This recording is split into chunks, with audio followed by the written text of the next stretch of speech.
Hello students, once again welcome to the Aditya classes and from our previous video we are discussing about leadership और हमने बात की कि leadership क्या होती है, लीडर में क्या क्या कुछ क्वालिटीज़ होनी चाहिए। तो हमने बात की थी कि लीडर जो है must be with A vision होना चाहिए। और फिर हमने डिस्कस किया था कि एक ट्रेट थ्योरी के बारे में हमने बात की थी कि जो ये मान के चलते हैं कि लीडर्स आर बॉर्न, और 7 ऐसे हमने ट्रेट्स डिस्कस किए थे कि एनर्जी लेवल हाई होना चाहिए, सेल्फ कॉन्फिडेंस होना चाहिए, जॉब रिलेवेंट नॉलेज होनी चाहिए और एम्बिशन वगैरह, इस तरह से हमने डिस्कस किया था। उसके बाद हमने देखी कि कुछ बिहेवियर थ्योरीज हैं जो ये मानती हैं कि एक सर्टेन टाइप का बिहेवियर कुछ लीडर्स दिखाते हैं और हम उन बिहेवियर को आइडेंटिफाई कर सकते हैं और उसकी कोई ट्रेनिंग या कोचिंग हम अरेंज करके और लीडर्स को उस तरह की कोचिंग हम दे सकते हैं। That means behaviour theories are mostly based on certain type of behaviour. तो उसमें हमने बात की थी ओहायो स्टेट यूनिवर्सिटी की और यूनिवर्सिटी ऑफ मिशिगन की, और हमने बात की थी मैनेजरियल ग्रिड की। उन तीनों में एक चीज़ कॉमन थी कि एक तो पीपल ओरिएंटेड लोग थे जो लीडर थे और जो रिलेशनशिप बेस्ड लीडरशिप कर रहे थे, और एक हमने देखा था कि टास्क बेस्ड लीडरशिप थी, जो आप बोल सकते हैं कि प्रोडक्शन बेस्ड लीडरशिप, जिसके अंदर फोकस जो है वो प्रोडक्शन पे है rather than the relationship with the followers. जो आज अपन स्टार्ट करने वाले हैं वो सबसे पहले जो है वो है स्कैंडिनेवियन थ्योरी।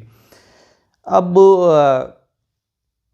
क्या हुआ कि कुछ रिसर्चर्स ऐसे थे, जैसे मतलब स्वीडन और फिनलैंड से, जिन्होंने ऐसी बात की कि भाई सिर्फ 2 क्राइटेरिया के अंदर जो है रिलेशनशिप ओरिएंटेड और प्रोडक्ट ओरिएंटेड जो लोग लीडर्स हैं, इन 2 क्राइटेरिया के अंदर ही इसको बांधना ठीक नहीं रहेगा। दूसरी चीज़ है कि वो सारी थ्योरीज जो हैं वो अर्ली थ्योरीज थी और 1940s एंड 60s के आसपास की थ्योरीज थी।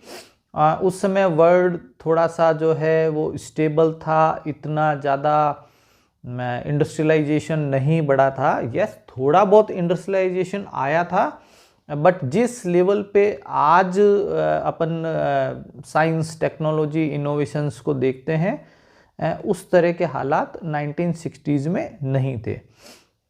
तो स्कैंडिनेवियन जो थ्योरी बात करती है वो एक और नई डायमेंशंस फाइंड आउट करती है, और वो है डेवलपमेंट ओरिएंटेड लीडरशिप।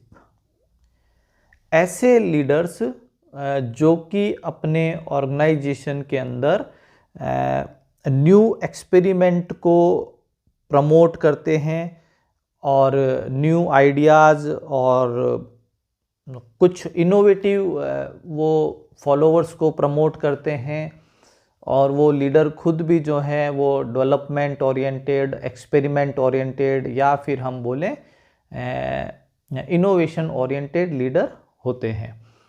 तो एक नई डायमेंशन सामने आई, या एक नया क्राइटेरिया हम बोल सकते हैं। कुछ ऐसे लीडर जो कि एक्सपेरिमेंट को आगे बढ़ाते हैं, लीडर्स डेवलपमेंट को आगे बढ़ाते हैं, या हम बोलें कि न्यू आइडियाज़ और इनोवेशन को आगे बढ़ाते हैं, उनको हमने बोला डेवलपमेंट ओरिएंटेड लीडर। अब ये जो थ्योरीज हमने डिस्कस की, स्कैंडिनेवियन, ओहायो, मैनेजरियल ग्रिड या फिर यूनिवर्सिटी ऑफ मिशिगन वाली जो थ्योरी हैं, ये सब थ्योरीज जो हैं वो ट्रेडिशनल थ्योरी ऑफ लीडरशिप हैं। एक जो क्राइटेरिया जो है वो हमेशा से इन थ्योरीज में मिसिंग है। इनफैक्ट आगे चल के मैं एक क्राइटेरिया और ऐड करूँगा। तो अभी मैं आपको एक क्राइटेरिया बता रहा हूँ, वो है सिचुएशन। आप देखिए, हम बहुत बार ऐसी बात करते हैं कि एक पर्टिकुलर सिचुएशन हैंडल करने के लिए अपने को जो है वो एक different kind of leader suit करता है, और दूसरी पर्टिकुलर सिचुएशन को हैंडल करने के लिए अपन दूसरे टाइप के लीडर की बात करते हैं कि इस जगह जो है वो होता तो शायद अपन ज़्यादा बेटर अपन ऑर्गेनाइजेशन को हैंडल कर पाते या गोल अचीव कर पाते। तो एक क्राइटेरिया निकल के आता है और वो क्राइटेरिया है आपके सिचुएशन। तो एक थ्योरिस्ट हुए जिनका नाम था फ्रेड फाइडलर। उन्होंने पहली बार लीडरशिप के कंसेप्ट के अंदर सिचुएशन की बात की कि अलग अलग सिचुएशंस के अंदर अलग अलग टाइप के लीडर जो हैं वो सक्सेसफुल होते हैं।